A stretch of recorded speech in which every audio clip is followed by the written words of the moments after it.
Hallo, vítejte u další videolekce, dneska na téma Steigerung und Vergleiche, takže stupňování přídavných jmen a porovnávání. Wir beginnen mit Beispielen. Die Frau ist groß. Der Elefant ist größer und die Giraffe ist am größten. Sie ist die größte von allen. Und hier, das erste Mädchen ist zwar jung, aber das zweite Mädchen ist jünger und das Baby ist am jüngsten oder das jüngste. Warum so viele Beispiele? Damit du alles selber verstehen kannst. Proč tolik příkladů? Protože z těch příkladů si ta pravidla můžeme sami odvodit a najednou ta složitá německá gramatika dává víc smysl. A poslední příklad máte tady. A máte tam i vyznačeno to, co si vlastně máme odvodit. A zamyslete se nad tím, jak se teda tvoří druhý stupeň, komparativ, a třetí stupeň, neboli superlativ od přídavných jmen. Klein, kleiner, am kleinsten. Oder sie ist am kleinsten oder die ist die kleinste aus der Klasse. Je toto vyznačené, takže druhý stupeň přidáváme koncovku ER, nic víc. A třetí stupeň je trošku komplikovanější. Pokud ho potřebuju umístit do věty po slovesu, tak řeknu am kleinsten. Koncovka sten a předpona nebo předložka am. Ale pokud ten třetí stupeň umisťuji po nějakém jménu, to znamená podstatném jménu, tak musím říct člen a koncovku ste.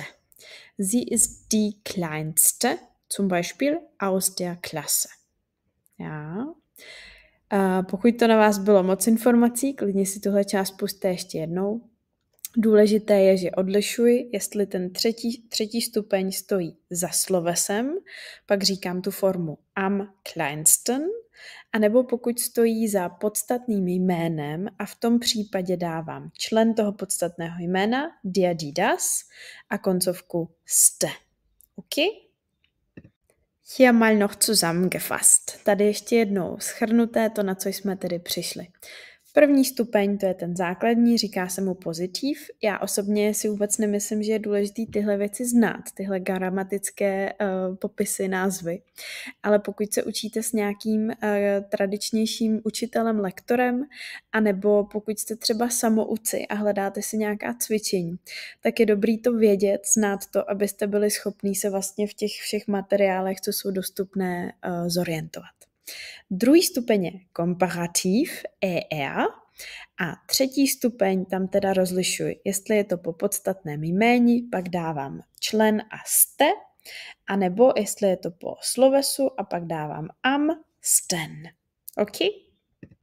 Nebyla by to němčina, kdyby nebyly výjimky. Já vám přečtu 4 nejčastější a vy se zkuste zaměřit na to, co mají ty první tvary, neboli pozitiv společného. A co je ta výjimka? Okay. Alt, älter, am ältesten. Kalt, kälter, am kältesten. Jung, jünger, am jüngsten. Groß, größer, am größten. Tak co? Objevili jste tam 2 věci, které jsou nepravidelné. Tou první indicí je, že jsou to jednoslabičná slova, a všechna ta jednoslabičná slova mají nějakou samohlásku. To znamená a, e, i, o, u. OK? A druhá indicie, to je už ta nepravidelnost a to jsou přehlásky. Ve druhém a třetím tvaru mají jednoslabičná adjektiva, přídavná jména, v 95% případů přehlásku. Jo? Jsou to většinou ty nejznámější slova, takže by se vám nemělo stát, že narazíte na něco bez přehlásky. No a druhou nepravidelností jsou takzvaná nepravidelná přídavná jména, která fungují stejně jako třeba nepravidelná slovesa. Nemůžeme tam úplně hledat nějakou logiku a je potřeba se je naučit. Já vám je tady pro úplnost této videolekce uvedu, ale určitě to neznamená, že jednou slyšíte a tím jste se je naučili. Je dobré si je pak dál procvičovat, připomínat si je. Gut, besser, am besten. Viel mehr, am meisten.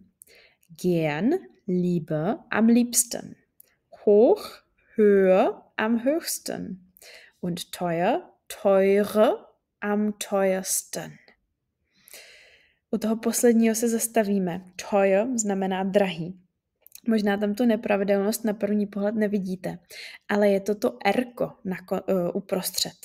Jo? Někdo by ho třeba škrtnul, protože by se mu zdálo, že to je nějaká koncovka, ale není to tak. Teuer, teure, am teuersten. Okay? Lasst uns das üben. Pojďme si to vyzkoušet. Hier haben wir zwei Bilder, Thomas und Julia. Wir sollten jetzt ergänzen den Satz, je nach dem Bild. Wer ist wie? Thomas ist kleiner als Julia. Und Julia ist größer als Thomas. Okay? Zweite Stufe, komparativ. Jsme tady v tom druhém stupni, neboli komparativu, takže přidáváme koncovku ER. Zweite Übung, die ist schwieriger. Vorsicht. Die Basis ist kalt. Ihr könnt das Video stoppen, ergänzen. Ich sage dann die richtige Antwort. Druhým cvičením je složitější, dejte si tam na něco pozor a klidně si to stopněte, já vám za chvilku řeknu správné odpovědi. Also, ich verrate. Österreich ist kälter als Spanien. Tschechien ist nicht so kalt wie Schweden. Finnland ist am kältesten und Russland ist das kälteste Land.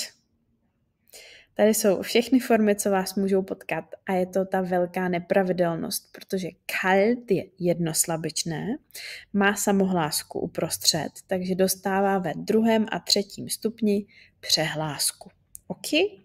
Rakousko je studenější než Španělsko, Česko není tak studené jako Švédsko, Finsko je nejstudenější a pak máme ještě tu verzi s tím podstatným jménem. Rusko je ta nejstudenější země. Nicht schlecht, die Basis habt ihr schon geschafft. To vůbec nebylo špatné, to základní máte za sebou. Pokud jste začátečníci, můžete tady vlastně video vypnout a nejdřív si to všechno procvičit, pak se postupně vrátit a naučit se tu nadstavbu. Pokud se cítíte na to, že zvládnete víc, ukážu vám ještě další takové tipy pro pokročilejší, jak tu Steigerung, jak to stupňování používat. Ich kann vergleichen. Já můžu porovnávat hrušky s jabkama, cokoliv dalšího. A vy už jste ty fráze tak podprahově měli v těch příkladových větách.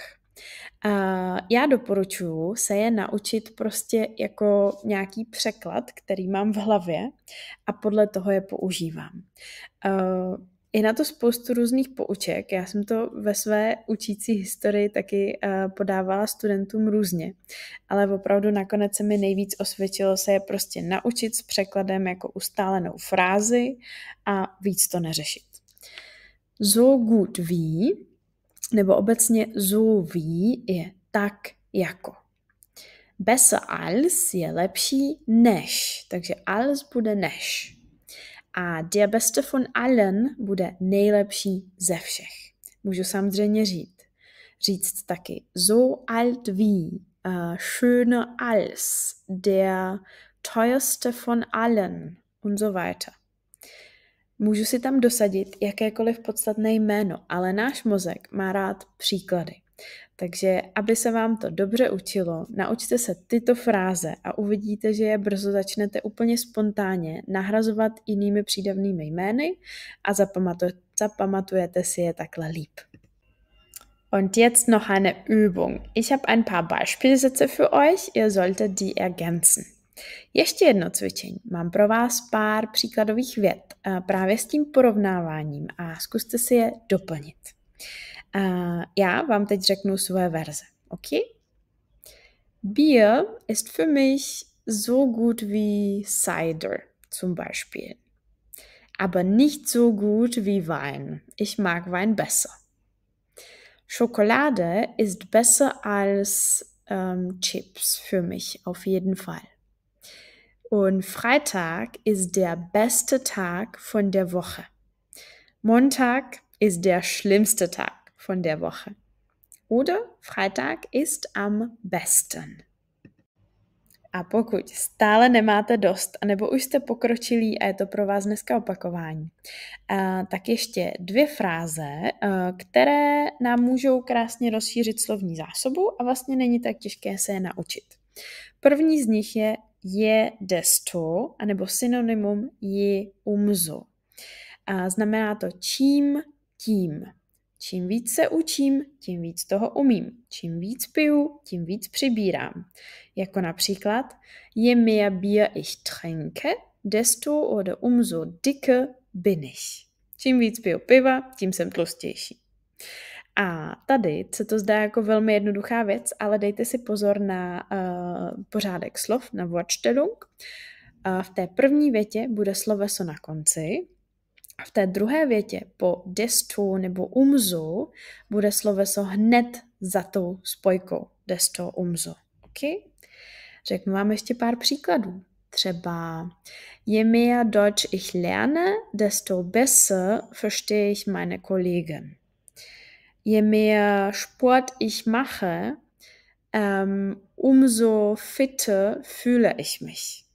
Ja? Und mein zweiter tip, můj druhý tip, my jsme si teď řekli, že můžu tak jako používat nebo překládat jako so wie. Pokud tohle ale už znáte, můžete si rozšířit slovní zásobu a říkat taky genauso wie anebo ebenso wie. Například, ich bin genauso groß wie du. Mein Sohn ist ebenso intelligent wie deine Tochter. Oder dein Deutsch ist genauso gut wie mein Deutsch. Oder wird sicherlich bald sein. Okay? Und das war's. Du kennst dich schon in der Steigerung aus. Už se vyznáš, nebo vy všichni už se vyznáte v tom stupňování těch přídavných jmen. Doporučuji tohleto určitě trénovat. Je to něco, co se zdá jako velmi jednoduchá věc, ale vlastně se v tom hrozně často chybuje, i když už je člověk pokročilejší, takže věnujte tomu nějakou péči a kdybyste měli jakékoliv otázky, určitě mi napište. Macht gut, tschüssi!